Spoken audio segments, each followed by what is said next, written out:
Alléluia, chers frères et sœurs dans le Seigneur Jésus-Christ.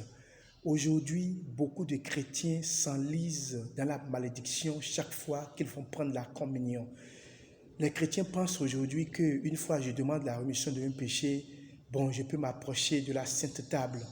1 Corinthiens 11, verset 27 dit « C'est pourquoi celui qui mangera le pain ou qui boira la coupe du Seigneur indignement sera coupable envers le corps et le sang du Seigneur. » Indignement, oui, nous mangeons le pain et nous buvons la coupe indignement. Chaque fois que tu vas prendre et que tu vas boire la coupe indignement, tu es coupable envers le Seigneur. C'est ce que nous devons enseigner à tous les chrétiens.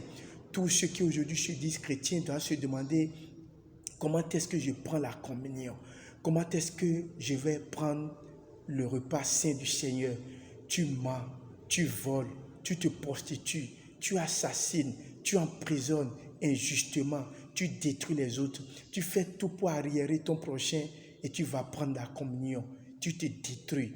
En réalité, nous ne maîtrisons même pas ce que c'est que la communion. Beaucoup de chrétiens aujourd'hui vont prendre la communion et n'ont même pas le sens réel de la communion. Ils pensent que là je vais le prendre comme tout le monde le fait, je le prendrai. Beaucoup de personnes aujourd'hui s'enlisent dans la malédiction, s'enlisent dans la maladie, s'enlisent dans la douleur, dans la tristesse, s'enlisent dans les difficultés de la vie en allant prendre la communion injustement, indignement. Chers frères et sœurs dans le Seigneur Jésus-Christ, tu es en train de prendre le sang du Christ et tu es en train de boire, de manger la chair du Christ. Qu'est-ce que c'est? Tu n'as pas reçu une formation digne de ce nom. Tu as pensé qu'avec 3 ans de catéchisme, paf, je suis bon pour aller prendre la communion. Est-ce que tu penses que 3 ans peuvent te suffire pour comprendre les réalités, les vraies réalités de ce qu'on appelle la communion?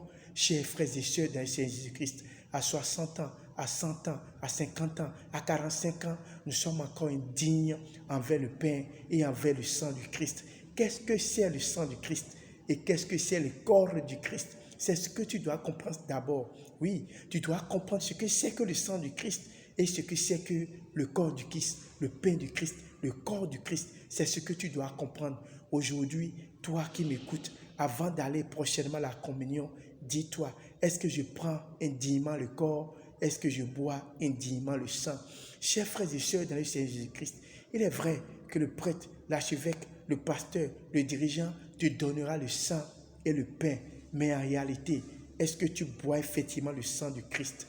Est-ce que tu manges réellement le corps du Christ? Parce que ce que tu manges n'est pas encore le corps du Christ, n'est pas encore le sang du Christ. Comprends et tu vivras.